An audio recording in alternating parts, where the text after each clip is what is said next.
الحمد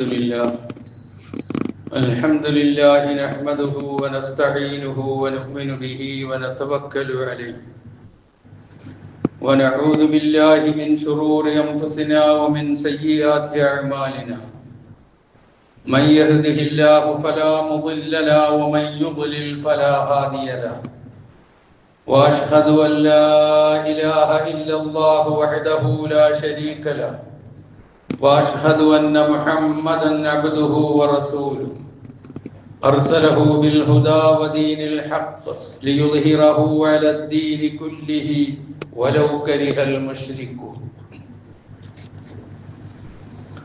اللهم صل على محمد وعلى آل محمد كما صليت على إبراهيم وعلى آل إبراهيم وبارك على محمد وعلى آل محمد كما باركت على إبراهيم وعلى آل إبراهيم إنك حميد مجيد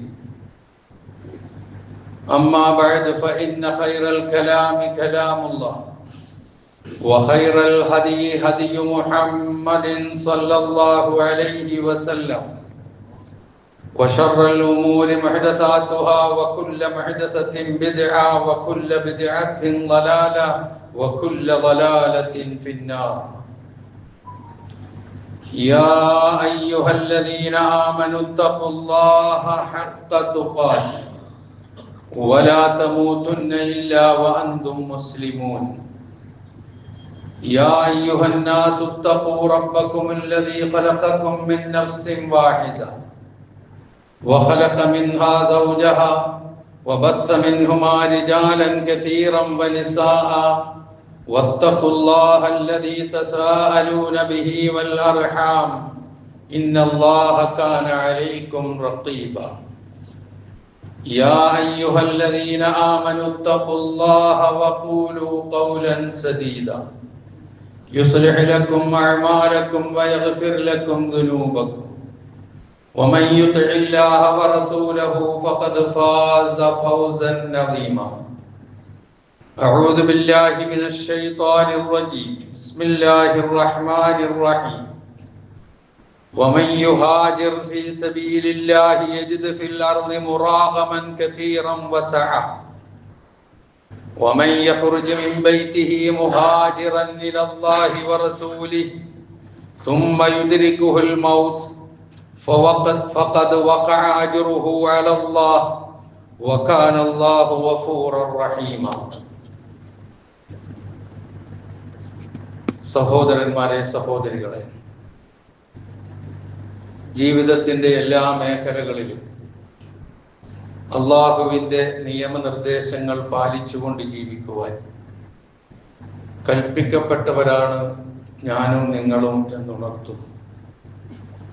അല്ലാഹു സുബ്ഹാനഹു വ തആല നാം ഏവരെയും ജീവിതത്തിൽ സൂക്ഷ്മത പുലർത്തി ജീവിക്കുന്ന, അതിലൂടെ മരണപ്പെടുന്ന അവന്റെ യഥാർത്ഥ ദാസന്മാരായി തീരുവാൻ തൗഫീഖ് ചെയ്യുമാറാകട്ടെ എന്ന് പ്രാർത്ഥിക്കുകയും ചെയ്യുന്നു.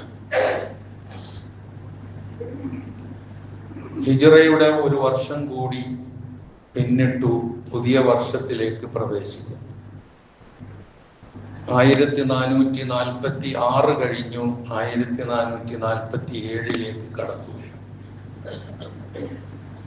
ഇസ്ലാമിക ചരിത്രത്തിൽ അതുല്യമായ ഒരു സംഭവം, ഇസ്ലാമിക ചരിത്രത്തിലെ ഒരു വഴിത്തിരിവ് എന്നൊക്കെ വിശേഷിപ്പിക്കപ്പെടുന്ന സംഭവമാണല്ലോ ഹിജ്റ. ആ ഹിജ്റയുടെ പേരിലാണ് നമ്മുടെ വർഷം, നമ്മുടെ കലണ്ടർ. 12 മാസം മുഹറം മുതൽ ദുൽഹിജ്ജ വരെ അങ്ങനെയാണല്ലോ കണക്കാക്കപ്പെടുന്നത്. അപ്പോൾ ഹിജ്റ എന്ന് പറഞ്ഞാൽ ഒപ്പം അതിനുള്ള ശ്രേഷ്ഠതയും എന്താണ് എന്ന് ഒരു ചെറിയ വിശകലനം മാത്രമാണ് ഇന്ന് ഉദ്ദേശിക്കുന്നത് ഇൻഷാ അല്ലാഹ്. ഹിജ്റ എന്ന് പറഞ്ഞാൽ ആ വാക്കിന്റെ അർത്ഥം വെടിയുക, ഉപേക്ഷിക്കുക, വിട്ടുപോവുക എന്നൊക്കെയാണ്. നമ്മൾ സാധാരണ നല്ല മലയാള ഭാഷയിൽ പലായനം ചെയ്യുക എന്ന് പറയാറുണ്ട്. പിറന്ന നാടും വളർന്ന വീടും നേടിയ സമ്പത്തും എല്ലാം ഉപേക്ഷിച്ച് ആദർശത്തിന്റെ നിലനിൽപ്പിന് വേണ്ടി, അതിന്റെ പ്രചാരണത്തിന് വേണ്ടി, ലാ ഇലാഹ ഇല്ലല്ലയുടെ പ്രബോധനത്തിന് വേണ്ടി അതിന് സൗകര്യമുള്ള നാട്ടിലേക്ക് പോവുക എന്നുള്ളതാണ് ഹിജ്റ എന്നതുകൊണ്ട് ഉദ്ദേശിക്കുന്ന സാങ്കേതികമായ അതിന്റെ ആശയം. പ്രവാചകന്മാരുടെ ചരിത്രം നാം എടുത്ത് പരിശോധിച്ചു നോക്കിയാൽ അവരുടെ മിക്ക പ്രവാചകന്മാരുടെയും ചരിത്രത്തിൽ ഹിജ്റ നമുക്ക് കാണാം. അവര് ജനിച്ച നാട് വിട്ടു പോകേണ്ടി വന്നിട്ടുണ്ട്. അതൊന്നും അവരുടെ ഉത്തരവാദിത്വത്തിൽ നിന്നുള്ള ഒളിച്ചോട്ടമായിരുന്നില്ല, മറിച്ച് ഒന്നുകൂടി സുസജ്ജമായി ആദർശം പ്രബോധനം ചെയ്യാനുള്ള സൗകര്യം അന്വേഷിക്കുകയായിരുന്നു അത് എന്ന് നമുക്ക് കാണാൻ കഴിയും. ഇബ്രാഹിം നബി അലൈഹിസ്സലാത്തു വസ്സലാം ഇറാഖിൽ നിന്ന് ഫലസ്തീനിലേക്ക് പോയ ചരിത്രം നമുക്കറിയാം. വളരെ പ്രയാസങ്ങളും പ്രതിബന്ധങ്ങളും ഉണ്ടായിരുന്ന സന്ദർഭത്തിൽ മഹാനായ മൂസാ നബി അലൈഹിസ്സലാത്തു വസ്സലാം തന്റെ ജന്മനാട് വിട്ടുപോയതും നമുക്കറിയാം. ലൂത്ത് നബി അലൈഹിസ്സലാത്തു വസ്സലാം പോയിട്ടുണ്ട്. ഈസാ നബി അലൈഹിസ്സലാത്തു വസ്സലാം പോയിട്ടുണ്ട്. ഇങ്ങനെ മിക്ക പ്രവാചകന്മാരും അവരവരുടെ നാട്ടിൽ നിന്ന് ആദർശത്തിന്റെ പ്രബോധനത്തിന് വേണ്ടി നാട് വിട്ടു പോയിട്ടുണ്ട് എന്നുള്ളത് ചരിത്രം നമുക്ക് പറഞ്ഞു തരുന്നു. സ്വാഭാവികമായും പ്രവാചകന്മാർ നാട് വിട്ടു പോകുമ്പോൾ അവരുടെ ഒപ്പം ആ വിശ്വാസികളും കൂടുക എന്നുള്ളത് തർക്കമില്ല, അവരും പോയിട്ടുണ്ടാവും. ഇത് ഇങ്ങനെ വന്നു. അന്ത്യപ്രവാചകനായ മുഹമ്മദ് മുസ്തഫ റസൂൽ കരീം സല്ലല്ലാഹു അലൈഹി വസല്ലമയ്ക്കും ആ ഹിജ്റ ചെയ്യേണ്ടി വന്നു. അത് നിർബന്ധിതമായി വരുന്ന അവസ്ഥയാണ്. ഒരിക്കലും ഹിജ്റ എന്ന് പറയുമ്പോൾ ഒരു ഒളിച്ചോട്ടമോ ഒരു മാറി നിൽക്കലോ ഒന്നുമായി നമ്മൾ കാണരുത്. ആ പ്രയോഗമേ ശരിയല്ല. മറിച്ച് അള്ളാഹുവിന്റെ നിർദ്ദേശമനുസരിച്ചേ പ്രവാചകന്മാർക്ക് വർത്തിക്കാൻ കഴിയുകയുള്ളൂ. അതേ അവർ ചെയ്യാറുള്ളൂ. അതിന് വിരുദ്ധമായി ആരെങ്കിലും ചെയ്തിട്ടുണ്ട് എങ്കിൽ അതിന്റെ പ്രയാസം അവർ അനുഭവിക്കുകയും ചെയ്തിട്ടുണ്ട്. അതിനുള്ള വലിയ ഉദാഹരണമാണ് യൂനുസ് നബി അലൈഹിസ്സലാത്തു വസ്സലാം. ചരിത്രത്തിലേക്ക് ഞാൻ പോകുന്നില്ല. അപ്പൊ അത് അങ്ങനെയുള്ള ഒരു പോക്കായിരുന്നില്ല. അതിന്റെ ഫലം വളരെ ബുദ്ധിമുട്ട് അദ്ദേഹം അനുഭവിക്കുകയും ചെയ്തിട്ടുണ്ട്. പിന്നെ അള്ളാഹു തന്നെ രക്ഷപ്പെടുത്തി എന്ന് നമുക്കറിയാം. ഇപ്പം പരിശുദ്ധ ഖുർആൻ നാം പരിശോധിച്ചു നോക്കിയാൽ ഈ ഹിജ്റയുമായി ബന്ധപ്പെടുന്ന വാക്കുകൾ, പ്രയോഗങ്ങൾ, ഒന്നുകിൽ ഹാജറു എന്നുള്ള വാക്ക്, അല്ലെങ്കിൽ യഹുജുർ എന്നുള്ള വാക്ക്, അല്ലെങ്കിൽ യുഹാജർ എന്ന വാക്ക്, മുഹാജർ എന്നുള്ള വാക്ക്, ഇങ്ങനെയുള്ള പ്രയോഗങ്ങൾ ഏതാണ്ട് 15ഓളം ഇടങ്ങളിൽ, 15ലധികം സ്ഥലങ്ങളിൽ നമുക്ക് വായിക്കാൻ കഴിയും. അപ്പൊ ഇത് എന്തോ ഒരു പ്രാധാന്യമുള്ള ഗൗരവമുള്ള കാര്യമാണ് എന്നുള്ള കാര്യത്തിൽ സംശയമില്ല. അങ്ങനെ താൻ വിശ്വസിക്കുന്ന വിശ്വാസം വെച്ചു പുലർത്താനും പ്രഖ്യാപിക്കാനും പ്രചരിപ്പിക്കാനും ഒരു നാട്ടിൽ സ്വാതന്ത്ര്യം ലഭിക്കുന്നില്ല എങ്കിൽ ആ നാട്ടിൽ നിൽക്കാതെ പോവുക എന്ന് പറയുന്ന ഒരവസ്ഥ ഉണ്ടായാൽ അതിന്റെ ശ്രേഷ്ഠത വളരെ വലുതാണ് എന്നാണ് വിശുദ്ധ ഖുർആനിൽ ഈ വചനങ്ങൾ മുഴുവൻ പഠിപ്പിക്കുന്നത്. അതിൽ നിന്ന് സൂറത്തുൻ നിസായിലെ 100ാമത്തെ വചനമാണ് ഞാൻ ഓതി കേൾപ്പിച്ചത് ആദ്യം നിങ്ങളെ. അതിന്റെ അർത്ഥം വമൻ യുഹാജിർ ഫീ സബീലില്ലാഹ്. ഈ ഹിജ്റ എന്ന് പറയുന്നത് അള്ളാഹുവിന്റെ മാർഗത്തിലാവുക എന്നുള്ളതാണ്. ലിതകൂന കലിമത്തുല്ലാഹി ഹിയൽ ഉൽയ. അള്ളാഹുവിന്റെ കലിമത്ത് ഏറ്റവും ഉന്നതമായിരിക്കാൻ വേണ്ടിയിട്ടുള്ള ബദ്ധപ്പാടാണ്, യാത്രയാണ്. അതുകൊണ്ടാണ് ഫീ സബീലില്ലാഹ് എന്നുള്ള പ്രയോഗം. അല്ലാതെ തോന്നിയ മാതിരി ഈ നാട് പറ്റൂല, അതുകൊണ്ട് ഞാൻ വേറൊരു നാട്ടിലേക്ക് പോവുകയാണ് എന്ന് പറഞ്ഞ് തീരുമാനിച്ച് ഓടാനും പോകാനും ഒന്നും ആർക്കും സ്വാതന്ത്ര്യമില്ല. അതിന് ഹിജ്റ എന്ന് പറയാനും കഴിയില്ല. അള്ളാഹുവിന്റെ മാർഗത്തിൽ ആരെങ്കിലും ഹിജ്റ ചെയ്യുകയാണ് എങ്കിൽ, പലായനം ചെയ്യുകയാണ് എങ്കിൽ, സ്വദേശം വെടിഞ്ഞു പോവുകയാണ് എങ്കിൽ അതിന് കിട്ടുന്ന കാര്യങ്ങളെ കുറിച്ച് അള്ളാഹു പറയുന്നു, യജിദ് ഫിൽ അർളി മുറാഗമൻ കസീറ വസഅ. ഭൂമിയിൽ അവർക്ക് എമ്പാടും അഭയസ്ഥാനങ്ങളും അതുപോലെ തന്നെ വിശാലമായ ജീവിത സൗകര്യവും അള്ളാഹു സുബ്ഹാനഹു വ തആല നൽകുന്ന. നബിയുടെ ഹിജ്റ നമ്മൾ എടുത്തു നോക്കി നമുക്ക് കാണാൻ കഴിയും. അതിലേക്ക് ഞാൻ വരുന്നുണ്ട്. വമൻ യഖ്റുജു മിൻ ബൈതിഹി മുഹാജിറൻ ഇലല്ലാഹി വറസൂലിഹി. പിന്നെ പറയുന്നത് എന്താ? അള്ളാഹുവിലേക്കും റസൂലിലേക്കും ഒരാൾ അയാളുടെ ഭവനത്തിൽ നിന്ന് ഹിജ്റ പോവുകയാണ് എങ്കിൽ സുമ്മ യുദ്രിക്കുഹുൽ മൗത്തു, ആ പോക്കിൽ അയാൾക്ക് മരണം പിടികൂടുകയാണ് എങ്കിൽ ഫഖദ് വഖഅ അജ്റുഹു അലല്ലാഹ്, ആ ഹിജ്റയുടെ പ്രതിഫലം പൂർണ്ണമായും അയാൾക്ക് ലഭിച്ചു കഴിഞ്ഞു, സ്ഥിരപ്പെട്ടു കഴിഞ്ഞു എന്നാണ്. എത്തിയില്ല ലക്ഷ്യസ്ഥാനത്തേക്ക്, അതിനിടയിൽ മരണപ്പെട്ടു പോയി. എന്നാൽ ആ ഹിജ്റ ലക്ഷ്യം വെച്ച് പോയ ഏത് നാടോ ആ നാടിൽ എത്തിയതും അനന്തരമായി എന്തൊക്കെയാണോ അതിന്റെ ഒക്കെ പ്രതിഫലത്തിന് ഈ മരണപ്പെട്ടവൻ അർഹനാകും എന്ന് വിശുദ്ധ ഖുർആൻ നമുക്ക് പറഞ്ഞു തരുന്നു എന്ന് നാം മനസ്സിലാക്കുക. എന്നിട്ട് ആ വചനം അവസാനിപ്പിക്കുന്നത് വകാനല്ലാഹു ഗഫൂറർ റഹീമ, അള്ളാഹു ഏറെ പൊറുക്കുന്നവനും കരുണയുള്ളവനുമാകുന്നു എന്ന് പറഞ്ഞ് അവസാനിപ്പിക്കുകയാണ്.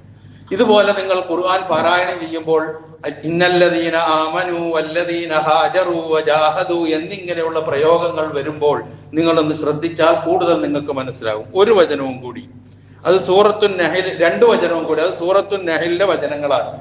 അതിങ്ങനെയാണ്. ഒന്നും കൂടി ഇഹലോകത്ത് അതിന് കിട്ടുന്ന നേട്ടവും പരലോകത്ത് ലഭിക്കുന്ന നേട്ടവും ഒരുമിച്ച് പറയുന്ന വചനങ്ങളാണ്.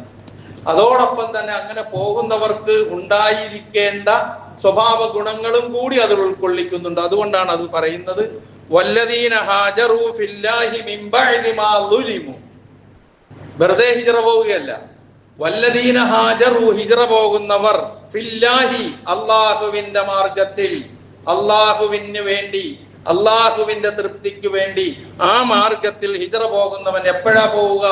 മിൻ ബഅദി മാ ളുലിമു, അവർ അക്രമത്തിന് ഉപദ്രവത്തിന് വിധേയരാക്കപ്പെട്ടതിന് ശേഷം, മർദ്ദനം അനുഭവിച്ചതിന് ശേഷം, ആ ദീനിനു വേണ്ടി, ലാ ഇലാഹ ഇല്ലല്ലാഹ്ക്ക് വേണ്ടി, ആദർശത്തിന് വേണ്ടി മർദ്ദനം അനുഭവിച്ചതിന് ശേഷം ആണ് ഹിജ്റ പോകുന്നത് എങ്കിൽ ലനുബവ്വിഅന്നഹും ഫിദ്ദുനിയാ ഹസന, ഇഹലോകത്ത് എല്ലാ നന്മയും അവർക്ക് നാം സൗകര്യപ്പെടുത്തി കൊടുക്കും.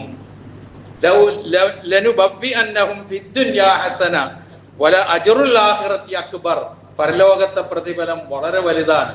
ലൗ കാനൂ യഅലമൂന, അവർ മനസ്സിലാക്കിയിരുന്നുവെങ്കിൽ. അതിനെന്ത് വേണം? 2 സ്വഭാവം വേണം. ഒന്ന്, അല്ലദീന സബറു വഅലാ റബ്ബിഹിം യതവക്കലൂൻ, നല്ല ക്ഷമ വേണം, തവക്കുലും വേണം. എങ്കിലേ ഇത് നേടിയെടുക്കാൻ കഴിയുകയുള്ളൂ. അക്ഷമരായിട്ടോ അതുപോലെ തന്നെ അള്ളാഹുവിൽ ഭരമേൽപ്പിച്ചുകൊണ്ടും അവനിൽ പ്രതീക്ഷ അർപ്പിച്ചുകൊണ്ടും പോകാതിരിക്കുകയോ ചെയ്താൽ ഈ പ്രതിഫലം നേടിയെടുക്കാൻ കഴിയില്ല. അപ്പം ഇഹലോകത്ത് നല്ല അവസ്ഥ അള്ളാഹു സംജാതമാക്കി കൊടുക്കും, പരലോകത്ത് വലിയ പ്രതിഫലവും കൊടുക്കും ഇങ്ങനെ പോകുന്നവർക്ക് എന്ന് വിശുദ്ധ ഖുർആൻ പറയുന്നുണ്ട്. അപ്പൊ ഇങ്ങനെയുള്ള വചനങ്ങൾ നിങ്ങളൊന്ന് പരിശോധിച്ചു നോക്കുക. ഒരുപാട് വചനങ്ങളുണ്ട് എന്ന് ഞാൻ സൂചിപ്പിച്ചു. ഇനി ഞാൻ സൂചിപ്പിച്ചു പ്രവാചകന്മാരും മിക്ക ആളുകളും ഹിജ്റ പോയിട്ടുണ്ട്. നബി സല്ലല്ലാഹു അലൈഹി വസല്ലമയുടെ ചരിത്രത്തിലേക്ക് വന്നാൽ നമുക്ക് 2-3 ഹിജ്റകൾ പ്രവാചകന്റെ ചരിത്രത്തിലും സഹാബത്തിന്റെ ചരിത്രത്തിൽ നമുക്ക് കാണാൻ കഴിയും. നബി സല്ലല്ലാഹു അലൈഹി വസല്ലമയുടെ ഹിജ്റ പ്രധാനമായിട്ടും 2 കാണാം. ഒന്ന് തായിഫിലേക്കുള്ള ഹിജ്റയാണ്. അത് വിശദീകരിക്കുന്നില്ല. ഏതൊരു ലക്ഷ്യത്തോടു കൂടി നാട് വിട്ട് തായിഫിലേക്ക് പോയോ അത് നബി സല്ലല്ലാഹു അലൈഹി വസല്ലമയ്ക്ക് താങ്ങും തണലുമായി വർത്തിച്ചിരുന്ന അബൂ താലിബും അതേപോലെ തന്നെ സന്തത സഹചാരിയായിരുന്ന സഹധർമ്മിണിയായിരുന്ന ഖദീജ റളിയല്ലാഹു അൻഹയുടെയും വഫാത്തിന് ശേഷം ഖുറൈശികൾ ഉപദ്രവവും പീഡനങ്ങളും അക്രമങ്ങളും പരമാവധി ശക്തിപ്പെടുത്തിയപ്പോൾ, എന്നാൽ തന്റെ കുടുംബ ബന്ധമുള്ള സഖീഫ് ഗോത്രക്കാർ തായിഫിലുണ്ട്, എന്തെങ്കിലും ഒരു സഹായം അവർ ചെയ്യും എന്ന് വിചാരിച്ചുള്ള ഒരു പോക്കായിരുന്നു തായിഫിലേക്കുള്ള പോക്ക്. പക്ഷേ പ്രതീക്ഷിച്ചതിന് വിപരീതമായിരുന്നു കാര്യം. അവരാട്ടി ഓടിച്ചു, കല്ലെറിഞ്ഞു, പ്രവാചകന്റെ ശരീരത്ത് നിന്ന് രക്തം വാർന്നൊഴുകി, അബോധാവസ്ഥയിലായി. മലക്കുകൾ വരുന്നു, അവരെ നശിപ്പിക്കട്ടെ എന്ന് ചോദിക്കുന്നു. വേണ്ട, അവരിൽ നിന്നൊരു തലമുറ ഈ ആദർശം ഉൾക്കൊണ്ടവർ വന്നേക്കാം, അവർക്ക് പുറത്തു കൊടുക്കുക എന്ന് പ്രാർത്ഥിക്കുന്ന വിശാല ഹൃദയനായ മുഹമ്മദ് മുസ്തഫ റസൂൽ കരീം സല്ലല്ലാഹു അലൈഹി വസല്ലമയെ അവിടെ നമ്മൾ കാണുകയാണ്. വലിയൊരു ചരിത്രമാണ്, അതിലേക്ക് ഞാൻ പോകുന്നില്ല. അതാണ് ഒന്ന്. പിന്നെ നബിയുടെ സഹാബത്തിന്റെ ജീവിതത്തിൽ നമുക്ക് കാണാൻ കഴിയുന്നത് മദീനയിലേക്കുള്ള യഥിരിബിലേക്കുള്ള ഹിജ്റയ്ക്ക് പുറമെ വേറെ 2 സന്ദർഭങ്ങളിൽ ഒരു സ്ഥലത്തേക്ക് പോയിട്ടുണ്ട്. അബിസീനയിലേക്കാണ് 2 സന്ദർഭങ്ങളിലായി പോയത്. അതിൽ ഒന്നാമത്തെ ഹിജ്റ അബിസീനയിലേക്കുള്ള ഒന്നാമത്തെ ഹിജ്റയാണ്. ആ ഹിജ്റയിൽ 15 പുരുഷന്മാരും 5 സ്ത്രീകളുമാണ് ഉണ്ടായിരുന്നത്. ആ പുരുഷന്മാരുടെ കൂട്ടത്തിൽ ഉസ്മാൻ ഇബ്നു അഫ്ഫാൻ റളിയല്ലാഹു അൻഹു ഉണ്ടായിരുന്നു. സ്ത്രീകളുടെ കൂട്ടത്തിൽ നബി സല്ലല്ലാഹു അലൈഹി വസല്ലമയുടെ പുന്നാര മകളായ റുഖയ്യ റളിയല്ലാഹു തആല അൻഹ ഉണ്ടായിരുന്നു. ഇവരുൾപ്പെടുന്ന ഒരു സംഘമാണ് ഒന്നാമത് അബിസീനയിലേക്ക് പോയത്. അബിസീനയിലേക്ക് പോകുമ്പോൾ നബി സല്ലല്ലാഹു അലൈഹി വസല്ലം അവരോട് പറഞ്ഞു കൊടുത്ത ഒരു വാചകമുണ്ട്, നിങ്ങൾ പോവുക. അങ്ങനെ നിങ്ങൾ അബിസീനിയ എന്ന സ്ഥലത്ത് നിങ്ങൾ എത്തിക്കഴിഞ്ഞാൽ അവിടെ ഒരു രാജാവുണ്ട്. ആ രാജാവ് ആരോടും മർദ്ദനമോ അക്രമമോ അരാജകത്വമോ ഒന്നും കാണിക്കാത്ത നല്ല ഒരു മനുഷ്യനാണ്. ആ നാട് സത്യസന്ധതയുടെ നാടാണ്. നിങ്ങൾക്ക് അല്ലാഹു സന്തോഷാവസ്ഥ പ്രദാനം ചെയ്യുന്നത് വരെ നിങ്ങൾക്ക് അവിടെ കഴിയാം എന്ന് പറഞ്ഞുകൊണ്ടാണ് ഇവരെ നബി സല്ലല്ലാഹു അലൈഹി വസല്ലം അബിസീനിയയിലേക്ക് പറഞ്ഞയക്കുന്നത്. അങ്ങനെ 3 മാസം അവരവിടെ കഴിച്ചുകൂട്ടി. ആ 3 മാസത്തിനിടയിൽ മക്കയിൽ കുറെ അധികം പുരോഗതികൾ, ആളുകൾ കൂടുതൽ ഇസ്ലാമിലേക്ക് വന്നു. ഉമർ ഇബ്നുൽ ഖത്താബ് റളിയല്ലാഹു അൻഹുവിനെ പോലുള്ള ധീരന്മാരായ ആളുകൾ മുസ്ലിമീങ്ങളായി മാറി ഒരു എഴുന്നേറ്റ് നിൽക്കാവുന്ന ഒരു അവസ്ഥ തോന്നിയ സന്ദർഭത്തിൽ അവർ മടങ്ങിപ്പോന്നു. പിന്നീട് വീണ്ടും അബിസീനയിലേക്ക് ഒന്നുകൂടി നബി സല്ലല്ലാഹു അലൈഹി വസല്ലമ വീണ്ടും തന്റെ അനുചരന്മാരെ പറഞ്ഞയക്കുന്നുണ്ട്. അതിൽ ഈ നേരത്തെ പറഞ്ഞത് 15-ൽ നിന്നത് 83 പുരുഷന്മാരും 15 സ്ത്രീകളുമായി ഉയർന്നു എന്നുള്ളത് നാം മനസ്സിലാക്കുക. അപ്പൊ അങ്ങനെ രണ്ടാമത്തെ ഹിജ്റ പോകുന്നു. അതും ഹിജ്റ തന്നെയാണ്. ലാ ഇലാഹ ഇല്ലല്ലാഹ്ക്ക് വേണ്ടി മറ്റൊരു നാട്ടിലേക്ക് പോകലാണ്. അത് നബി പോയിട്ടില്ല, സഹാബത്ത് മാത്രമേ ഉള്ളൂ. അപ്പം നബി സല്ലല്ലാഹു അലൈഹി വസല്ലമ ഒന്ന് തായിഫിലേക്കാണ് പോയത്. അപ്പൊ ഈ അബിസീനയിലേക്ക് രണ്ടാമത് പോയി കഴിഞ്ഞപ്പോൾ ഖുറൈശികൾ പിന്നാലെ കുറെ ആൾക്കാരെ ഈ രാജാവിന്, നജ്ജാശി രാജാവിന് സമ്മാനവുമായി പിന്നാലെ വിട്ടു. എന്നിട്ട് നജ്ജാശി രാജാവിന്റെ അടുക്കൽ ചെന്നവർ ഒരുപാട് ആരോപണങ്ങൾ ഈ വന്നവരെ കുറിച്ച് പറഞ്ഞു. അവര് ഞങ്ങളുടെ കാക്കകാരണവന്മാരെ തള്ളിപ്പറയുന്നു, ഞങ്ങളുടെ ആരാധ്യ വസ്തുക്കളെ ആക്ഷേപിക്കുന്നു എന്നൊക്കെയുള്ള ഈ വിശ്വാസവുമായി ബന്ധപ്പെട്ട കാര്യമല്ലാതെ വേറൊരു കുറ്റവും അവരെ കുറിച്ച് പറയാനില്ല. അവര് കളവ് പറഞ്ഞെന്നോ അവര് ചതിച്ചെന്നോ വഞ്ചിച്ചെന്നോ ആ ജാതി ഒന്നും പറയാനില്ല. ഇത് മാത്രമേ പറയാനുള്ളൂ. ഇങ്ങനെ ആയപ്പോൾ ഏതായിരുന്നാലും ഇവരിവിടെ വന്നല്ലോ, ഇവർ പറയുന്നത് ശരിയാണോ എന്ന് പരിശോധിക്കാൻ വേണ്ടി കണ്ണും പൂട്ടി ഒരു സമ്മാനവുമായി കുറെ ആൾക്കാർ ചെന്നപ്പോൾ അതിങ്ങോട്ട് വാരിക്കൂട്ടി അടുത്ത് വെച്ചുകൊണ്ട് എന്നാ പറഞ്ഞു വിട്ടേക്ക് അവരെ നാട്ടിൽ നിന്നല്ല നജ്ജാശി രാജാവ് പറഞ്ഞത്. ഇന്നത്തെ ഭരണാധികാരികൾക്കൊക്കെ ഒരുപാട് മാതൃകയുണ്ട്. ഇങ്ങനെയുള്ള ചരിത്രങ്ങൾ നാം അയവിറക്കുമ്പോൾ നജ്ജാശി രാജാവ് ചെയ്തെന്താണെന്നറിയുമോ? ഇവരെ വിളിച്ചു. ഈ കുറ്റം ആരോപിച്ച് വന്നവരെ തന്റെ കൊട്ടാരത്തിൽ നിർത്തിക്കൊണ്ട് ആരൊക്കെ എവിടെയാണെന്ന് അന്വേഷിച്ച് അവരെ തന്റെ കൊട്ടാരത്തിലേക്ക് വിളിപ്പിച്ച് ഇരു കൂട്ടരെയും നിർത്തി സംസാരിച്ചു. എന്താണ് പ്രശ്നം? ചർച്ച ചെയ്യും. അപ്പൊ ഓരോന്ന് ഇവര് പറയുന്നു, അതിന് മറുപടി ഇപ്പുറത്ത് പറയുന്നു. ഒരൊറ്റ ആളാണ് ആ മറുപടി മുഴുവൻ പറഞ്ഞത്. അത് മഹാനായ ജഅഫർ ബിൻ അബീ താലിബ് റളിയല്ലാഹു അൻഹു ആണ്. ജഅഫർ ബിൻ അബീ താലിബ് റളിയല്ലാഹു അൻഹു ആണ് മക്കയിൽ നിന്ന് ആ അബിസീനിയയിലേക്ക് എത്തിയിരിക്കുന്ന മുസ്ലിം സംഘത്തിന് വേണ്ടി സംസാരിക്കുന്നത്. നല്ല സംസാര ചാതുര്യമുള്ള ആളായിരുന്നു ജഅഫർ ബിൻ അബീ താലിബ് റളിയല്ലാഹു അൻഹു. അദ്ദേഹം ഓരോന്നിനും മറുപടി പറഞ്ഞു. അതൊക്കെ കേട്ട് കഴിഞ്ഞതിന് ശേഷം അവസാനം നജ്ജാശി ചോദിച്ചു, ഖുർആനെ കുറിച്ചാണല്ലോ ഇവർ പറയുന്നത്, എന്താണ് ഈ ഖുർആൻ? എന്താണ് നിങ്ങൾ കേട്ടത്? എന്താണ് നിങ്ങൾ പഠിച്ചത്? എനിക്കൊന്ന് ഓദിത്താന്ന് പറഞ്ഞു. ആ സന്ദർഭത്തിൽ ജഅഫർ ബിൻ അബീ താലിബ് റളിയല്ലാഹു അൻഹു ഓരോ സന്ദർഭത്തിൽ യുക്തപൂർണമായി എവിടെ എന്ത് ചെയ്യണം എന്ന് പഠിപ്പിക്കുന്ന വലിയ ഒരു സന്ദേശമാണ് ജഅഫർ ബിൻ അബീ താലിബ് റളിയല്ലാഹു അൻഹു നൽകുന്നത്. വിശുദ്ധ ഖുർആനിൽ സൂറത്തുൽ ഫാത്തിഹയുണ്ട്, അൽ ബഖറയുണ്ട്, ഒരുപാട് അധ്യായങ്ങളുണ്ട്, വചനങ്ങളുണ്ട്. അതിലേക്കൊന്നും പോയില്ല. ഇത് ചോദിച്ചത് നജ്ജാശിയാണ്. നജ്ജാശി ക്രൈസ്തവ രാജാവാണ്. അദ്ദേഹത്തിന് കൃത്യമായി അറിയാം. അത് മനസ്സിലാക്കിക്കൊണ്ട് മഹാനായ ജഅഫർ ബിൻ അബീ താലിബ് റളിയല്ലാഹു അൻഹു സൂറത്തു മറിയമാണ് ഓതി കേൾപ്പിച്ചത്.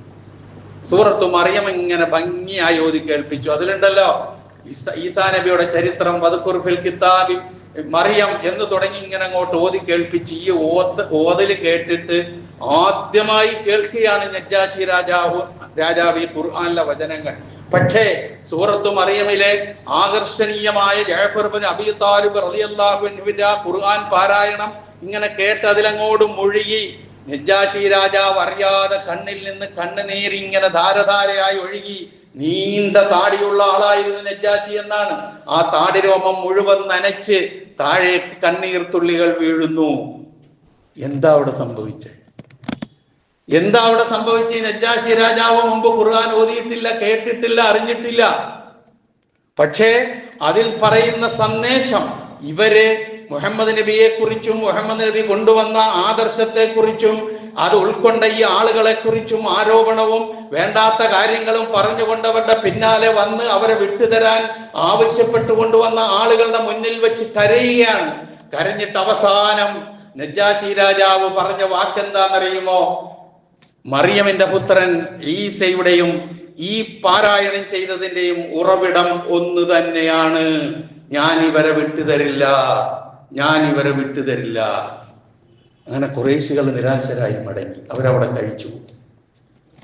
ഇതാണ് ഖുർആന്റെ മാസ്മരികത, ഖുർആൻ പറഞ്ഞ ചരിത്രങ്ങളുടെ ആകർഷണീയത. നമ്മൾ എത്ര ഓതുന്നു പ്രിയമുള്ളവരെ? ഏതെങ്കിലും ഒരു വചനത്തിൽ എന്റെയോ നിങ്ങളുടെയോ മനസ്സൊന്ന് ഉടക്കാറുണ്ടോ? ഒന്ന് നിൽക്കാറുണ്ടോ അല്പസമയം? എന്നിട്ടല്ലേ കരയല്? ഇതാണ് നജ്ജാശി രാജാവുമായി നടന്ന സംഭവം. ആയിക്കോട്ടെ, അതാണ് ആ ഹിജ്റ.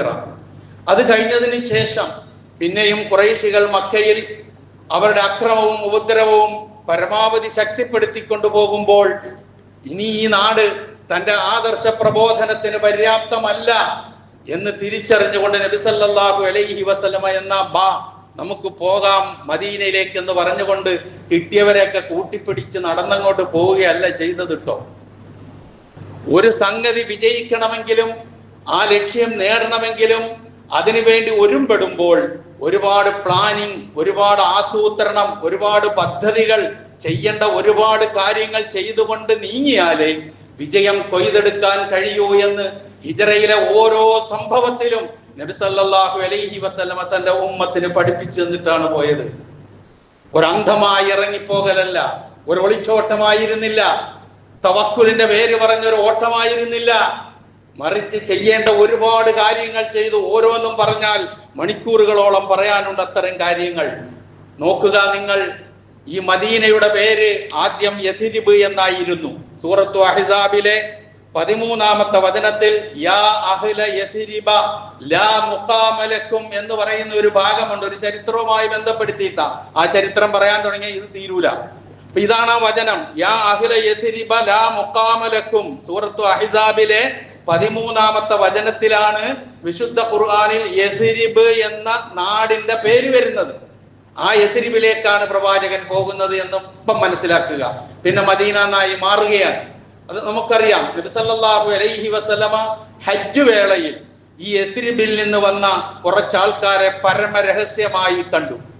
അവർ 6 പേരുണ്ടായിരുന്നു. ആ 6 പേരെ പരമരഹസ്യമായി കണ്ട് ഇസ്ലാമിന്റെ ആദർശ വിഷയങ്ങൾ, ഇസ്ലാം എന്താണെന്നും തൗഹീദ് എന്താണെന്നും ഒക്കെ വ്യക്തമാക്കി, തന്റെ ലക്ഷ്യം എന്താണെന്നും താൻ പറയുന്നത് എന്താണെന്നും ഒക്കെ കൃത്യമായി ആ 6 പേരെ ബോധ്യപ്പെടുത്തിയിട്ട് നബി സല്ലല്ലാഹു അലൈഹി വസല്ലം അവരെ പറഞ്ഞു വിട്ടു. അടുത്ത വർഷം ഹജ്ജ് സന്ദർഭമായപ്പോൾ അവിടെ നിന്ന് വേറെ കുറച്ചാളുകൾ വന്നു. വീണ്ടും ഏതാണ്ട് 12 പേരോളം ഉണ്ടായിരുന്നു ആ വന്നവരിൽ. അതിന്റെ ഇടയിൽ ഒരു കാര്യം മനസ്സിലാക്കുക, യഥിരിബിൽ 2 പ്രധാന ഗോത്രങ്ങൾ ഉണ്ടായിരുന്നു. ഒരു ഗോത്രത്തിന്റെ പേര് ഔസ്, മറ്റേ ഗോത്രത്തിന്റെ പേര് ഖസ്റജ്. ഇവർ രണ്ടും തമ്മിൽ കുടിപ്പകയായിരുന്നു, ഒരിക്കലും യോജിക്കൂല. ഈ 2 വിഭാഗവും തമ്മിലുണ്ടായിരുന്ന സംഘർഷം പ്രവാചകൻ അവസാനിപ്പിച്ച് ഒന്നാക്കി എന്നുള്ളത് പ്രവാചകൻ ചെയ്ത ഏറ്റവും വലിയ കാര്യമായി മദീനക്കാർ അനുസ്മരിക്കുന്ന ഒരു കാര്യമാണ്. ഈ ഖസ്റജിൽ നിന്നും ഔസിൽ നിന്നുമാണ് ഈ ആൾക്കാർ വരുന്നത്. ഈ നേരത്തെ വന്ന 6 പേര് ഖസ്റജിൽ നിന്നാണ്. ഇപ്പൊ ഖസ്റജിൽ നിന്ന് 10 പേരും ഔസിൽ നിന്ന് 2 പേരുമായി 12 പേരാണ് അടുത്ത വർഷം വരുന്നത്. പ്രവാചകൻ ഈ 12 പേരുമായി ആശയവിനിമയം നടത്തി. എന്താണ് ഇസ്ലാം എന്ന് പഠിപ്പിച്ചു കൊടുത്തു, ലാ ഇലാഹ ഇല്ലല്ലാഹ് വിശദീകരിച്ചു കൊടുത്തു. ആ സന്ദർഭത്തിൽ പ്രവാചകന്റെ അടുക്കൽ സംസാരിച്ച സ്ഥലമാണ് അഖബ എന്ന് പറയുന്ന സ്ഥലം.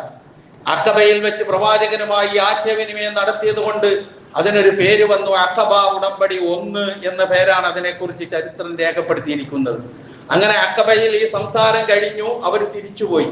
പോകുന്ന സന്ദർഭത്തിൽ ഈ സന്ദേശം ഞങ്ങൾക്ക് പഠിപ്പിച്ചു തരാൻ ഒരാളിനെ ഞങ്ങളുടെ ഒപ്പം വിട്ടുതരണം എന്ന് ആവശ്യപ്പെട്ടതിന്റെ അടിസ്ഥാനത്തിൽ മഹാനായ പ്രവാചക തിരുമേനി സല്ലല്ലാഹു അലൈഹി വസല്ലമ യുവ സഹാബിയായിരുന്ന, ധീരനായിരുന്ന, ഏറ്റവും വലിയ സമ്പന്നനായിരുന്ന, ലാ ഇലാഹ ഇല്ലല്ലാഹ് ഉൾക്കൊള്ളതിന്റെ പേരിൽ സമ്പത്ത് മുഴുവൻ നഷ്ടപ്പെട്ട അവസാനം കഫം പുടവ പോലും ഇല്ലാതെ ഈ ലോകത്തോട് വിട പറഞ്ഞു പോയ സഹാബി വര്യനായ മുസ്അബ് ഇബ്നു ഉമൈർ റളിയല്ലാഹു അൻഹുവിനെ പറഞ്ഞു വിടുന്നു.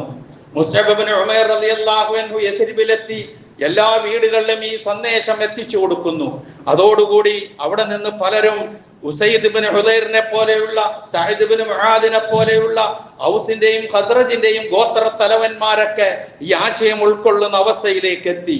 അങ്ങനെ അടുത്ത വർഷം വീണ്ടും അവർ ഹജ്ജിന് വന്നു. അന്ന് 62 ഔസ് ഗോത്രവും 11 ഖസ്റജ് ഗോത്രവും ഉൾപ്പെടെ ഏതാണ്ട് 73ഓളം പേര് രണ്ടാമത്തെ തവണ വന്നു. പ്രവാചകനുമായി രഹസ്യമായി ആശയവിനിമയം നടത്തി. കാരണം ഖുറൈശികൾ അറിഞ്ഞാൽ ഈ വന്നവർക്ക് പോലും നിക്കക്കള്ളി ഉണ്ടാവൂല. അതുകൊണ്ട് രഹസ്യമായ ആശയവിനിമയം നടത്തി നബി സല്ലല്ലാഹു അലൈഹി വസല്ലമ ഈ സന്ദേശം പകർന്നു കൊടുത്തു. അവർ പ്രവാചകനോട് പറഞ്ഞു, പ്രവാചകരെ, അങ്ങും അങ്ങയുടെ ഒപ്പമുള്ള ആളുകളും ഞങ്ങളുടെ ക്ഷണം സ്വീകരിച്ച് ഞങ്ങളുടെ നാടായ യസ്രിബിലേക്ക് നിങ്ങൾ വന്നാൽ ഞങ്ങളുടെ ജീവൻ നൽകിയും നിങ്ങളെ സംരക്ഷിക്കും. ഞങ്ങളുടെ കുഞ്ഞുങ്ങളെയും ഞങ്ങളുടെ സ്ത്രീകളെയും ഞങ്ങൾ എങ്ങനെ കാത്ത് സംരക്ഷിക്കുന്നുവോ അതുപോലെ ഞങ്ങൾ കാത്ത് സംരക്ഷിക്കും, പോന്നോളൂ എന്ന് നബി സല്ലല്ലാഹു അലൈഹി വസല്ലമയ്ക്ക് സന്തോഷ വാർത്ത അറിയിച്ചുകൊണ്ടാണ് അവർ പിരിഞ്ഞുപോയത്. ഇത് 2ാം അഖബ ഉടമ്പടി എന്നാണ് ചരിത്രം രേഖപ്പെടുത്തുന്നത്. അങ്ങനെ ഇത് കഴിഞ്ഞതിന് ശേഷം ആദ്യം പ്രവാചകൻ എന്ത് ചെയ്തു? ഒരാളുമില്ലാത്ത നാട്ടിലേക്ക് അങ്ങോട്ട് വെറും പോക്ക് പോവുകയല്ല ചെയ്തത്, മറിച്ച് അവിടെ ഒരു കളമൊരുക്കി. ആൾക്കാരെ, ഈ ആദർശം ഉൾക്കൊള്ളുന്ന കുറച്ച് ആൾക്കാരെ അവിടെ ഉണ്ടാക്കിയെടുത്തതിന് ശേഷം സഹാബത്തിനോട് പറഞ്ഞു, പൊയ്ക്കോളൂ എന്ന് പറഞ്ഞു. അങ്ങനെ ആദ്യം സഹാബത്താണ് പോകുന്നത്. ഈ വിവരം ഖുറൈശികൾ മണത്തറിഞ്ഞു, തടഞ്ഞു. പലരെയും തടയാൻ നോക്കി, പലരെയും ഉപദ്രവിച്ചു, ബുദ്ധിമുട്ടിച്ചു. ഭാര്യയും ഭർത്താവും പോയെങ്കിൽ ഭർത്താവിനെ പിടിച്ചു വെച്ചിട്ട് ഭാര്യയെ മാത്രം വിട്ടു, അല്ലെങ്കിൽ ഭാര്യയെ പിടിച്ചു വെച്ചിട്ട് ഭർത്താവിനെ അങ്ങനെ ഭാര്യയും ഭർത്താവിനെയും വേർതിരിച്ച് പ്രയാസം സൃഷ്ടിച്ചു. ഇതൊന്നും അവിടെ വിലപ്പോയില്ല. ഓരോരുത്തരോട്, നിങ്ങളൊക്കെ ഇവിടെ വന്ന് സമ്പാദിച്ചത് ഇവിടെ നിന്നാണ്, ഈ സമ്പത്ത് മുഴുവൻ ഇവിടെ ഇട്ടു പോകണം, അല്ലാതെ പോകാൻ അനുവദിക്കില്ല എന്ന് പറഞ്ഞപ്പോൾ, പിടിച്ചോ, ഇവിടുന്നുണ്ടാക്കിയ സമ്പത്ത് ഞങ്ങൾക്ക് വേണ്ട, ഞങ്ങളുടെ ആദർശം മതി എന്ന് പറഞ്ഞുകൊണ്ട് ഓരോരുത്തരായി പോകാൻ തുടങ്ങി. പ്രവാചക തിരുമേനി സല്ലല്ലാഹു അലൈഹി വസല്ലമയ്ക്ക് അള്ളാഹുവിന്റെ അനുമതി കിട്ടാതെ പോകാൻ കഴിയില്ല.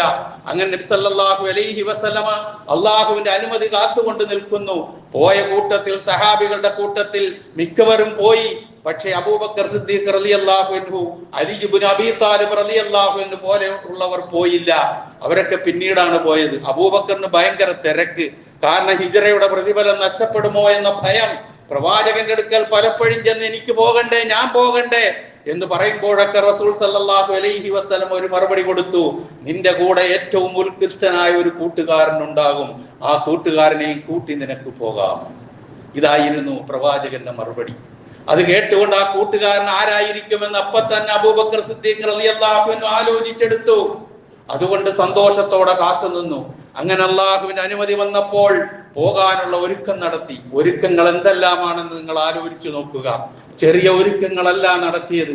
ആദ്യം തീർച്ചയായും പോകുന്നു എന്ന വിവരം അറിഞ്ഞാൽ ഖുറൈശികൾ ചുറ്റും കൂടും, കൊല്ലും, അതിന് ശ്രമിക്കും, സാധ്യതയുണ്ട് എന്ന് മനസ്സിലാക്കിക്കൊണ്ട് നബി സല്ലല്ലാഹു അലൈഹി വസല്ലമ ആദ്യം തന്നെ താൻ കിടന്നുറങ്ങുന്ന സ്ഥലത്ത് ഒരാളിനെ കിടത്തി ഉറക്കി, എന്നിട്ട് പുറത്തേക്ക് പോകാൻ തീരുമാനിച്ചു. അവിടെ കിടന്നുറങ്ങിയത് യുവാവായിരുന്ന അലി ഇബ്നു അബീ താലിബ് റളിയല്ലാഹു അൻഹു ആയിരുന്നു.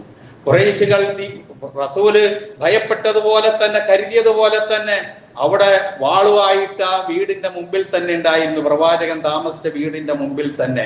പക്ഷേ അള്ളാഹു പ്രവാചകനെ അവിടെ നിന്ന് ഈ വന്നു കൂടി നിൽക്കുന്ന ആളുകളുടെ മുഴുവനും കണ്ണുകളെ അന്ധമാക്കിക്കൊണ്ട്, ഒരിക്കലും വിചാരിക്കേണ്ട പ്രവാചകൻ വീടിന്റെ പിൻവാതിലൂടെ പോയി എന്ന് വിചാരിക്കരുത്. ഒരിക്കലും അങ്ങനെയല്ല സംഭവിച്ചത്. പ്രവാചകൻ ഇവര് കാത്തിരിക്കുന്നതിന് മുമ്പിലൂടെയാണ് പോയത്. അതിന് മുമ്പ് അനുയായികൾ ഇങ്ങനെ പോയാൽ, യസ്രിബിൽ എത്തിക്കഴിഞ്ഞാൽ മുഹമ്മദ് അവിടെ ചെന്ന് വലിയ മനുഷ്യനായി മാറും. അതുകൊണ്ട് നമ്മൾ എന്ത് ചെയ്യണമെന്ന് ആലോചിക്കാൻ വേണ്ടി ഖുറൈശികൾ ദാറുൻ നദ്വയിൽ യോഗം കൂടി. ആ യോഗം കൂടിയിട്ട് വിശുദ്ധ ഖുർആൻ സൂറത്തു അൻഫാലിലെ 30-ാമത്തെ വചനത്തിൽ പറഞ്ഞതുപോലെ, വയദിയം ഖുറുബിക്കല്ലദീന കഫറൂ ലിയുസ്ബിതൂക ഔ യഖ്തുലൂക ഔ യുഖ്രിജൂക വയംകുറൂന വയംകുറുല്ലാഹ് വല്ലാഹു ഖൈറുൽ മാകിരീൻ. സൂറത്തു അൻഫാലിലെ 30-ാമത്തെ വചനം ഖുറൈശികളുടെ ആലോചനയാണത്. എന്താണ് ആലോചന? എന്ത് വേണം ഈ മുഹമ്മദിനെ? അപ്പോൾ ചിലർ പറഞ്ഞു, നമുക്കവനെ ബന്ധനസ്ഥനാക്കാം, നിന്നെ ബന്ധനസ്ഥനാക്കാം. അപ്പോൾ ചിലർ പറഞ്ഞു അത് പറ്റൂല, ബന്ധനസ്ഥനാക്കി കഴിഞ്ഞാൽ മുഹമ്മദിന്റെ അനുയായികൾ വന്ന് ബഹളമുണ്ടാക്കി അവനെ ഇറക്കിക്കൊണ്ടുപോകും, അത്ര സ്വാധീനമുള്ളവനാണ് അവൻ, അതുകൊണ്ട് അവനെ അങ്ങനെ പറ്റൂല. പിന്നെയോ നാട് കടത്താൻ. അപ്പൊ പറഞ്ഞു നാട് കടത്തിയാലുള്ള ദുര്യോഗം ആ നാട്ടിലെത്തിയിട്ട് മുഹമ്മദിന്റെ മാസ്മരികമായ സംസാരം കേട്ടിട്ട് ആളുകൾ മുഹമ്മദിന്റെ പിന്നാലെ കൂടും, പിന്നെ അവരെല്ലാരും കൂടി വന്ന് നമ്മളെ ഉപദ്രവിക്കും. അത് വേണ്ട. പിന്നെന്ത് വേണം? തട്ടിക്കളയുക, ഔയഖ്തുലൂക, കൊന്നുകളയുക. ആ കൊലപാതകം എങ്ങനെ ആയിരിക്കണം? ഏതെങ്കിലും ഒരു വ്യക്തിയല്ല ചെയ്യേണ്ടത്, മറിച്ച് എങ്ങനെ ചെയ്യണം? എല്ലാ ഗോത്രങ്ങളിലെയും ഓരോ യുവാക്കന്മാർ ഒരുമിച്ച് ഒറ്റ സമയത്ത് മുഹമ്മദിനെ വെട്ടുക. അപ്പോൾ പ്രായശ്ചിത്തം ചോദിക്കാൻ എല്ലാരോടും ചെയ്യാൻ കഴിയില്ലല്ലോ എന്നുള്ള തീരുമാനം ഇത് പറഞ്ഞത് ആരാണെന്നറിയുമോ? സാക്ഷാൽ അബൂജഹലാണ് ഈ അഭിപ്രായം പറഞ്ഞത്. അങ്ങനെയാണ് വീട് വളയുന്നത്.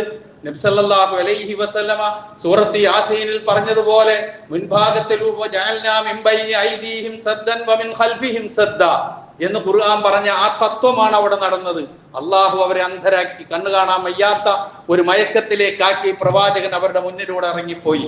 രാവിലെ നോക്കുമ്പോൾ ഒരു മനുഷ്യൻ അവിടെ കിടന്നുറങ്ങുന്നുണ്ട്, പക്ഷെ എഴുന്നേറ്റ് വന്നത് അലിയാണ്. ഇപ്പൊ മനസ്സിലായി മുഹമ്മദ് നാട് വിട്ട്. എന്നാ പിന്നെ നേരെ അങ്ങ് മദീനയിലേക്ക് നടക്കുകയാണോ ചെയ്തതല്ല.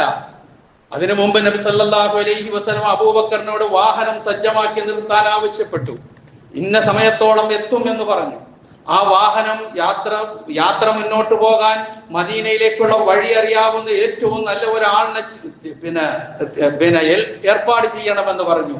അങ്ങനെ അബ്ദുല്ലാഹിബ്നു അരീഖത്ത് എന്ന് പറയുന്ന ഒരു മുശ്രിക്ക്, ഒരു ബഹുദൈവ വിശ്വാസി, മുസ്ലിം പോലുമല്ല, അദ്ദേഹത്തെയാണ് ചുമതലപ്പെടുത്തിയത്. വഴി നന്നായിട്ടറിയാം, വേഗം മദീനയിൽ എത്തിക്കുമെന്നുള്ള നിലയിൽ. അതിനു പുറമെ നബി സല്ലല്ലാഹു അലൈഹി വസല്ലമ ചെയ്ത മറ്റു കാര്യങ്ങൾ ചരിത്രത്തിൽ നമുക്ക് വായിക്കാം. അബ്ദുറഹ്മാൻ ഇബ്നു അബീ ബക്കർ റളിയല്ലാഹു അൻഹുവിനെ ഖുറൈശികളുടെ ഓരോ ദിവസത്തെ വിവരങ്ങളും മനസ്സിലാക്കി പിന്നെ പ്രവാചകന് കൊണ്ടു കൊടുക്കാൻ വേണ്ടി അബ്ദുറഹ്മാൻ ഇബ്നു അബീ ബക്കറിനെ ചുമതലപ്പെടുത്തി. അതുപോലെ തന്നെ മറ്റൊരു ആട്ടിടയനുണ്ട്, അദ്ദേഹത്തിന്റെ പേര് ആമിർ ഇബ്നു ഫുഹൈർ എന്നാണ്. ആമിർ ഇബ്നു ഫുഹൈർ എന്ന് പറയുന്ന ആട്ടിടയനോട് ഇവര് യാത്ര ചെയ്ത് അങ്ങോട്ട് പോയി കഴിഞ്ഞാൽ ഇവര് സഞ്ചരിച്ച കാൽപാദങ്ങൾ മറച്ചിക്കാൻ വേണ്ടി ആടുകളെയും കൊണ്ട് അതിലേക്ക് വരണമെന്ന് ചുമതലപ്പെടുത്തി. തന്നെയുമല്ല, ഇവരെവിടെയാണോ താമസിക്കുന്നത് അവിടെ ഇവർക്ക് രണ്ടാൾക്കും കുടിക്കാനുള്ള പാല് കൊണ്ട് കൊടുക്കാൻ ഏർപ്പാട് ചെയ്തു. പ്രവാചക തിരുമേനി സല്ലല്ലാഹു അലൈഹി വസല്ലമയുടെ പത്നിയും ആയിഷ റളിയല്ലാഹു അൻഹയുടെ സഹോദരിയായ അസ്മാ റളിയല്ലാഹു തആല അൻഹയെ അവിടെ ഭക്ഷണം എത്തിക്കാൻ ഏർപ്പാട് ചെയ്തു. എന്തെല്ലാം കാര്യങ്ങൾ ചെയ്തു എന്ന് നിങ്ങൾ നോക്ക്.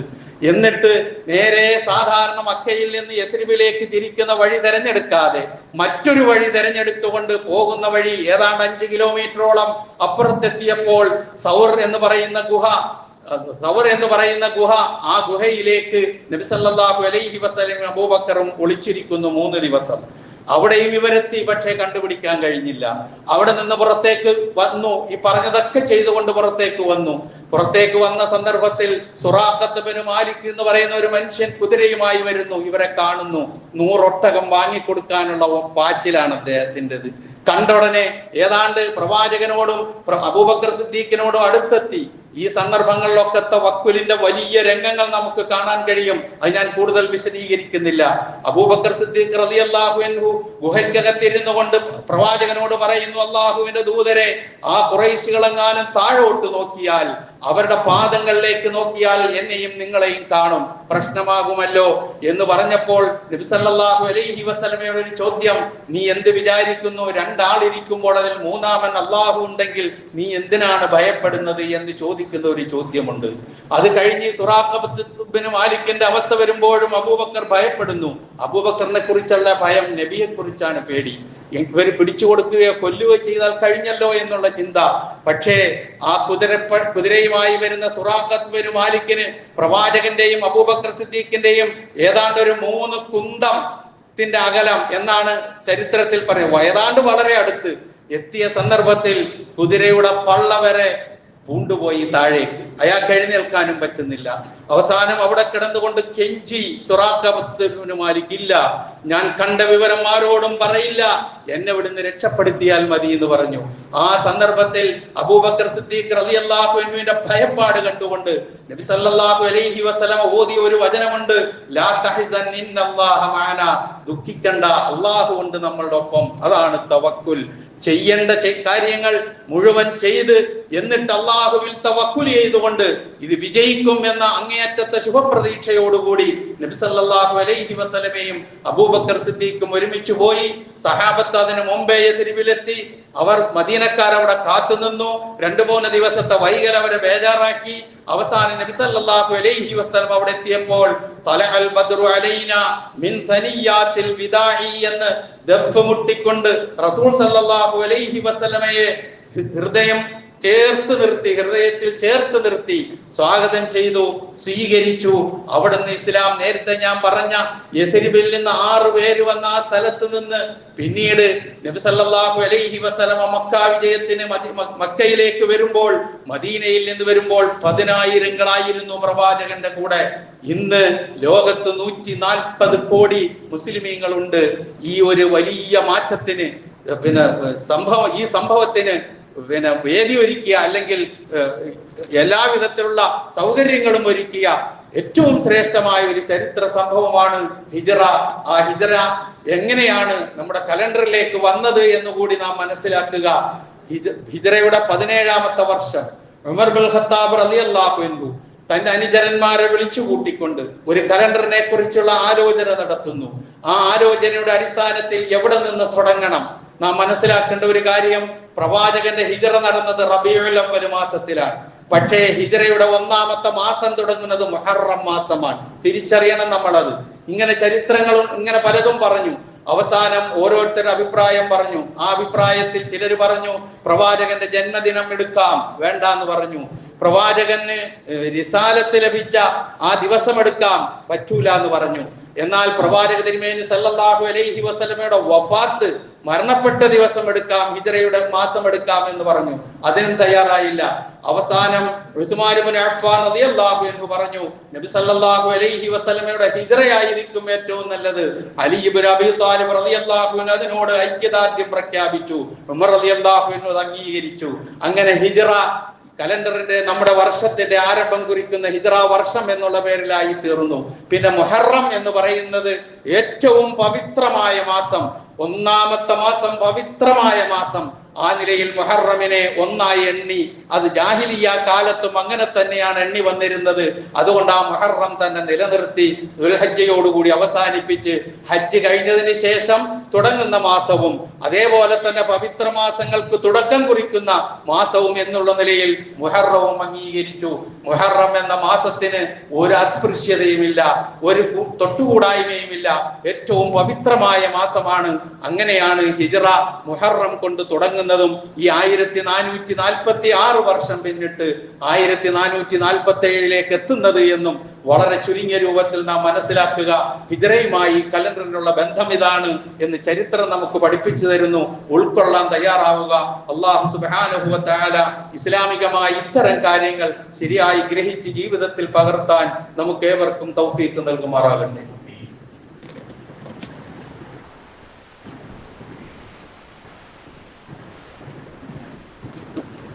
അൽഹംദുലില്ലാഹ് അല്ലദീ ഹദാനാ ലിഹാദാ വമാ കുന്നാ ലിനഹ്തദിയ ലൗലാ അൻ ഹദാനല്ലാഹ് വസ്സലാത്തു വസ്സലാമു അലാ അഷ്റഫിൽ അംബിയാഇ വൽ മുർസലീൻ വഅലാ ആലിഹി വസ്വഹാബിഹി വമൻ തബിഅഹും ബിഇഹ്സാനിൻ ഇലാ യൗമിദ്ദീൻ. അമ്മാ ബഅദ്. ഒരിക്കൽ കൂടി അല്ലാഹുവിന്റെ ആജ്ഞാനുവർത്തികളായി ജീവിക്കുവാൻ ഞങ്ങൾ നിർത്തുന്നു. ഒരു വർഷം കഴിഞ്ഞ് അടുത്ത വർഷത്തിലേക്ക് പ്രവേശിക്കുമ്പോൾ ചില കാര്യങ്ങൾ നമ്മൾ മനസ്സിലാക്കുന്നത് നന്നായി. ഒന്ന്, കഴിഞ്ഞ 365 ദിവസങ്ങൾ നമ്മുടെ ജീവിതത്തിൽ നിന്ന് കുറഞ്ഞു, മരണത്തിലേക്ക് നമ്മൾ അടുത്തു. ഇതാണ് പ്രധാനമായി നാം മനസ്സിലാക്കേണ്ടത്. നബി സല്ലല്ലാഹു അലൈഹി വസല്ലം പറഞ്ഞ ഒരു വാക്കുണ്ട്, നമ്മളാരും ഇവിടെ ശാശ്വതരല്ല. കുൻ ഫിദ് ദുനിയാ കഅന്നക ഗരീബ് ഔ ആബിറു സബീൽ. ഈ ലോകത്തൊരു വിദേശിയെ പോലെ അല്ലെങ്കിൽ വഴിയാത്രക്കാരനെ പോലെ ആവുക എന്ന് നബി സല്ലല്ലാഹു അലൈഹി വസല്ലം പറഞ്ഞു. അത്രയേ ഉള്ളൂ. നമ്മളൊക്കെ ഒരുപാട് അനുഭവങ്ങൾ നമ്മുടെ മുമ്പിലുണ്ട്. അതാണ്.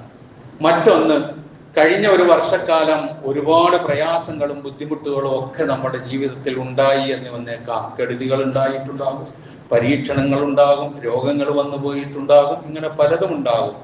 അതുകൊണ്ട് ഇനി വരാൻ പോകുന്നതും അങ്ങനെ തന്നെ ആയിരിക്കുമെന്ന നിരാശയുടെ മനസ്സല്ല വേണ്ടത്, മറിച്ച് നമുക്ക് അള്ളാഹുവിന്റെ കാരുണ്യത്തിലുള്ള പ്രതീക്ഷയാണ് വേണ്ടത്.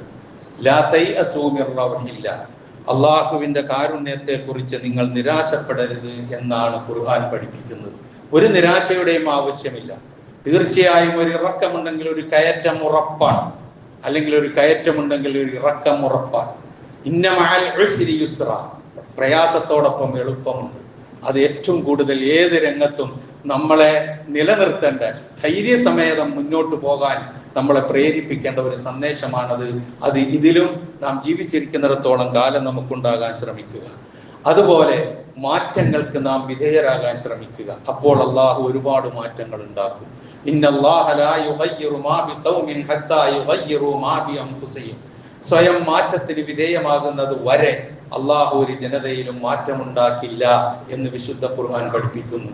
അപ്പൊ മാറ്റേണ്ടതും മാറേണ്ടതും എന്തെങ്കിലും ഉണ്ടെങ്കിൽ തീർച്ചയായും ഉണ്ടാകും നമ്മുടെ ജീവിതത്തിൽ. അത് മാറ്റുകയും മാറുകയും ചെയ്യുന്ന കാര്യത്തെക്കുറിച്ചുള്ള ചിന്ത നമുക്കുണ്ടാകേണ്ടതുണ്ട്. അതുപോലെ തന്നെ അള്ളാഹു എപ്പോഴും ആരുടെ കൂടെയാണ് ഉള്ളത് എന്ന് ഖുർആൻ പറയുന്നുണ്ട്. ഇന്നല്ലാഹ മഅല്ലദീന തഖവ്വ വല്ലദീന ഹും മുഹ്സിനൂൻ, അള്ളാഹു ഉള്ളത് തഖ്വയുള്ളവരോടൊപ്പമാണ്, അള്ളാഹു ഉള്ളത് നന്മ ചെയ്യുന്നവരോടൊപ്പമാണ്. അപ്പൊ തഖ്വയും ഇഹ്സാനും കൈമുതലാക്കിക്കൊണ്ട് മുന്നോട്ട് പോകാൻ തീരുമാനിക്കുക, ഉറച്ചു മുന്നോട്ട് പോവുക. ഇങ്ങനെയുള്ള ഒരുപാട് സന്ദേശങ്ങൾ നമ്മളുടെ മുമ്പിലുണ്ട്. നാം ഉൾക്കൊള്ളേണ്ട പാഠങ്ങളുണ്ട്, ഹിജറയിൽ പാഠങ്ങളുണ്ട്, ഹിജറാനന്തര ജീവിതത്തിൽ പാഠങ്ങളുണ്ട്.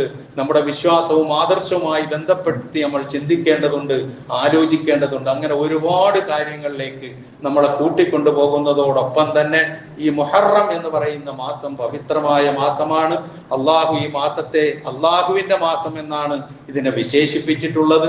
നമ്മൾ മുഹറം എന്ന് വിളിക്കുന്ന അള്ളാഹുവിന്റെ മാസം എന്നാണ് ഈ മാസത്തിന്റെ ഏറ്റവും വലിയ ശ്രേഷ്ഠത. റമളാനെ കുറിച്ച് അങ്ങനെ പറഞ്ഞിട്ടില്ല, ദുൽഹജ്ജിനെ കുറിച്ച് പറഞ്ഞിട്ടില്ല. അതുകൊണ്ട് ഏറ്റവും പവിത്രമായ ഈ മാസത്തിൽ അതിന്റെ പവിത്രത കാത്ത് സംരക്ഷിച്ചുകൊണ്ട് മുന്നോട്ട് പോകാൻ നാം തീരുമാനിക്കുക, ഉറച്ച് പ്രതിജ്ഞയെടുക്കുക. അള്ളാഹു സുബ്ഹാനഹു വ തആല കഴിഞ്ഞ പോരായ്മകളെല്ലാം നമുക്ക് പുറത്തു മാപ്പാക്കി തരുമാറാകട്ടെ. ഇനിയുള്ള ജീവിതം എങ്ങനെ ജീവിക്കണമോ അതുപോലെ ജീവിക്കാനുള്ള സർവ്വ സാഹചര്യങ്ങളും അള്ളാഹു സുബ്ഹാനഹു വ തആല നമുക്ക് ഒരുക്കി തരുമാറാകട്ടെ. വിശ്വാസ ആദർശ രംഗത്ത് അടിയുറച്ചു നിന്ന് മുന്നോട്ട് പോകാനുള്ള തൗഫീക്ക് നൽകുമാറാകട്ടെ. വെല്ലുവിളികളെ അതിജയിക്കാനുള്ള സാഹചര്യവും അതിനുള്ള സന്ദർഭങ്ങളും തന്റെ ഇടവും അള്ളാഹു സുബ്ഹാനഹു വ തആല നമുക്ക് കനിഞ്ഞു നൽകുമാറാകട്ടെ. അതുപോലെ തന്നെ ഏതൊക്കെ നന്മകൾ നമ്മുടെ ജീവിതത്തിൽ ആവശ്യമുണ്ടോ ആ നന്മകളൊക്കെ അള്ളാഹു നമുക്ക് കനിഞ്ഞു നൽകി അനുഗ്രഹിക്കുമാറാകട്ടെ. നമ്മിൽ നിന്ന് മരണപ്പെട്ടു പോയവർക്ക് അള്ളാഹു പുറത്തു കൊടുക്കുമാറാകട്ടെ. അവരെയും നമ്മളെയും അള്ളാഹു ജന്നാത്തുൽ ഫിർദൗസിൽ ഒരുമിച്ച് കൂട്ടുമാറാകട്ടെ. കഴിഞ്ഞ ആഴ്ചയിൽ മരണപ്പെട്ട ഒരു വ്യക്തിയെ ഞാൻ അനുസ്മരിക്കുകയാണ്. അദ്ദേഹം ആന്ത്രോത്ത് ദ്വീപ് സ്വദേശിയാണ്. അദ്ദേഹത്തിന്റെ പേര് ഫതഹുദ്ദീൻ തങ്ങൾ എന്നാണ്. അദ്ദേഹം കെനിയയിൽ ജോലി നോക്കുന്ന ആളാണ്, ദായിയായി. ഇവിടെ വരുമ്പോഴെല്ലാം ഈ പള്ളിയിൽ ജുമഅത്ത് എത്താറുണ്ട്, നമ്മളോടൊക്കെ ആശയവിനിമയം നടത്താറുണ്ട്. കഴിഞ്ഞ ദിവസം അദ്ദേഹം മരണപ്പെട്ടു പോയി. അദ്ദേഹത്തിന്റെ നാട്ടിൽ ഒരു തൗഹീദിന്റെ ശബ്ദം മുഴങ്ങുന്ന പള്ളി ഉണ്ടായപ്പോൾ ആ പള്ളിയുടെ പ്രഥമ ഖുതുബ നിർവഹിക്കാൻ ഭാഗ്യം സിദ്ധിച്ച ഒരു വ്യക്തി എന്നുള്ള നിലയിൽ അദ്ദേഹത്തോട് വലിയ അടുപ്പമുണ്ട്. ആ അടുപ്പം അദ്ദേഹം കാത്തു സൂക്ഷിക്കുകയും ചെയ്തിട്ടുണ്ട്. അല്ലാഹു സുബ്ഹാനഹു വ തആല അദ്ദേഹത്തിന് മഗ്ഫിറത്തും മർഹമത്തും നൽകുമാറാകട്ടെ. അദ്ദേഹം ചെയ്ത എല്ലാ സേവനങ്ങളും അല്ലാഹു പൂർണ്ണമായും സ്വീകരിക്കുമാറാകട്ടെ. അദ്ദേഹത്തിന്റെ വീഴ്ചകൾ വിട്ടുപുറത്ത് മാപ്പാക്കി കൊടുക്കുമാറാകട്ടെ. അദ്ദേഹത്തെയും നമ്മളെയും അല്ലാഹു ജന്നാത്തുൽ ഫിർദൗസിൽ ഒരുമിച്ച് കൂട്ടുമാറാകട്ടെ. നമ്മിൽ നിന്ന് രോഗങ്ങൾ കൊണ്ട് വിഷമിക്കുന്നവർ, ഓപ്പറേഷന് വിധേയരാകുന്നവർ, ഇങ്ങനെ പലർക്കും വേണ്ടി പ്രാർത്ഥിക്കാൻ ആവശ്യപ്പെട്ടിട്ടുണ്ട്. അല്ലാഹു സുബ്ഹാനഹു വ തആല അവരുടെ എല്ലാം രോഗങ്ങൾ ശിഫിയാക്കി കൊടുക്കട്ടെ. അവരുടെ ഓപ്പറേഷനുകൾ അല്ലാഹു വിജയപ്രദമാക്കി കൊടുക്കട്ടെ. പൂർണ്ണ സിഹത്തും ആഫിയത്തും നൽകി അനുഗ്രഹിക്കുമാറാകട്ടെ. മഴ മൂലവും മറ്റു നിലയിലും ഉണ്ടാകാവുന്ന കെടുതികളിൽ നിന്നും പ്രയാസങ്ങളിൽ നിന്നും എല്ലാവരെയും അല്ലാഹു കാത്തുരക്ഷിക്കുമാറാകട്ടെ. നല്ല സമാധാനത്തോടെയുള്ള ജീവിതം നയിച്ച് മുന്നോട്ട് പോകുവാനുള്ള സർവ്വ സാഹചര്യങ്ങളും അല്ലാഹു നമുക്ക് കനിഞ്ഞു നൽകുമാറാകട്ടെ. സർവോപരി ഇസ്ലാമിനും മുസ്ലിം ഉമ്മത്തിനും അല്ലാഹു ഇസ്സത്തിനെ പ്രദാനം ചെയ്യുമാറാകട്ടെ. اللهم اغفر للمؤمنين والمؤمنات والمسلمين والمسلمات الأحياء منهم والأموات إنك مجيب الدعوات ويا قاضي الحاجات. اللهم أعز الإسلام والمسلمين وأذل الشرك والمشركين. اللهم أعز الإسلام والمسلمين وأذل الشرك والمشركين. اللهم أعز الإسلام والمسلمين وأذل الشرك والمشركين. اللهم أجرنا من النار. اللهم أجرنا من النار. اللهم أجرنا من النار.